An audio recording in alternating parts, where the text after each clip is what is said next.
A trivial event. The text message glowed on my phone screen in the dim kitchen, its words slicing to the quiet hum of the refrigerator. Sorry, love. We're not coming to Ollie's birthday. It's just a trivial event, really. Babies won't remember. My parents' names signed in their usual joint flourish, Mom and Dad. Felt like a slap. I stood frozen.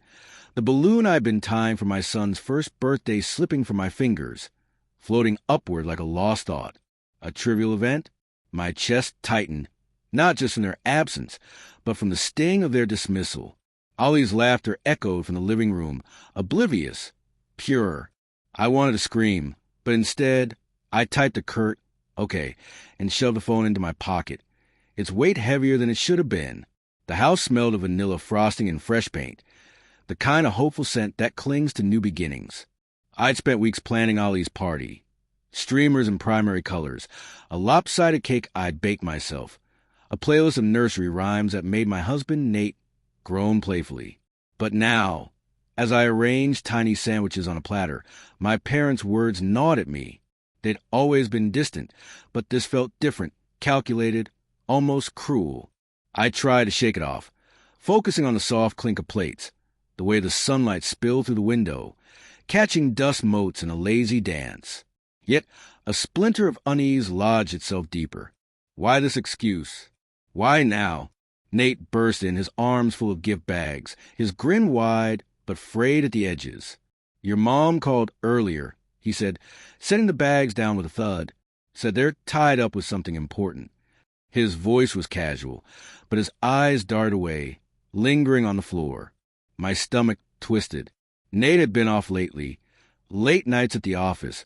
Vague answers about his day. I'd chalked it up to stress, to the grind of new parenthood, but now his avoidance felt like a shadow moving across the room. What kind of important?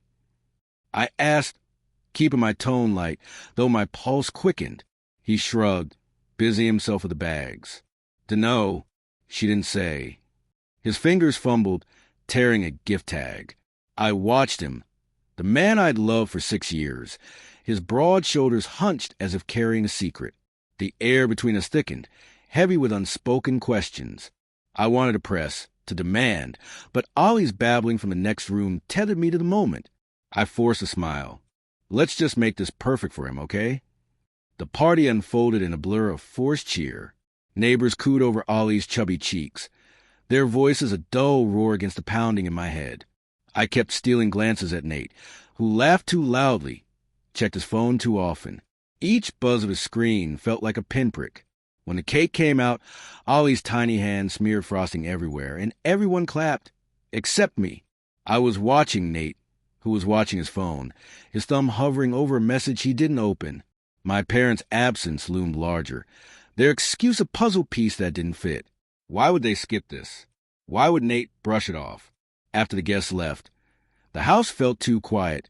The remnants of the party, crumpled napkins, half-eaten cake, scattered like evidence of something broken. Nate was upstairs, putting Ollie to bed, and I sank onto the couch, my phone in hand. I called my mom. It rang 5 times before her voicemail clicked on, her voice bright and distant. "Leave a message, darling." I hung up, my throat tight. Then, on impulse, I opened the family group chat. Nothing unusual, just birthday wishes from cousins, a photo of Ollie I'd sent earlier.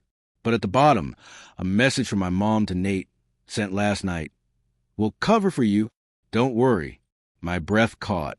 Cover for what? I scrolled up, heart hammering, but found nothing else. The words burned into me, vague yet damning. I wanted to believe it was innocent, a surprise, maybe, or a misunderstanding. But the unease that simmered all day boiled over, hot and sharp. I marched upstairs, the creak of the floorboards matching the rhythm of my pulse.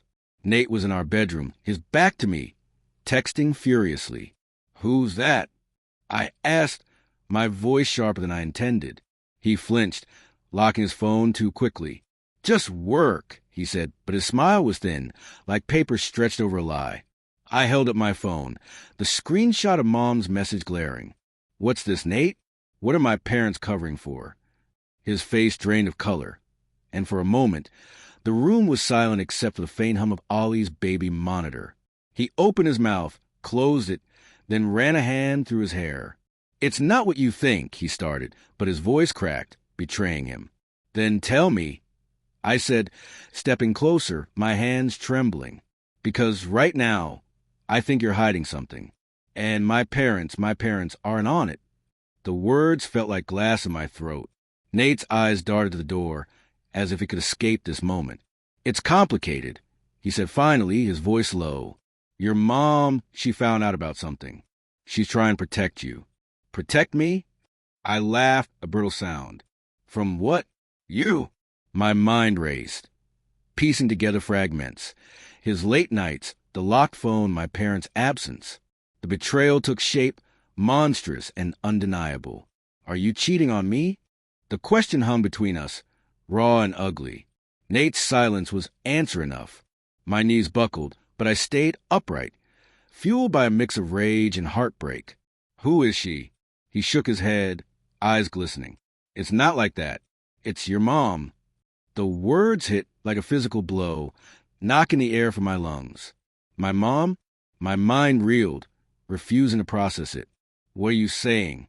I whispered, though I already knew. The late-night calls between them, the way she'd linger at our house, her hand brushing his arm. I'd seen it, hadn't I? But I'd rationalized it, buried it under love and trust. "It was a mistake," Nate said, stepping toward me, but I backed away, the room spinning. "It happened once, months ago. She's been helping me keep it quiet. For you, for Ollie." His voice broke, but it didn't soften the blow.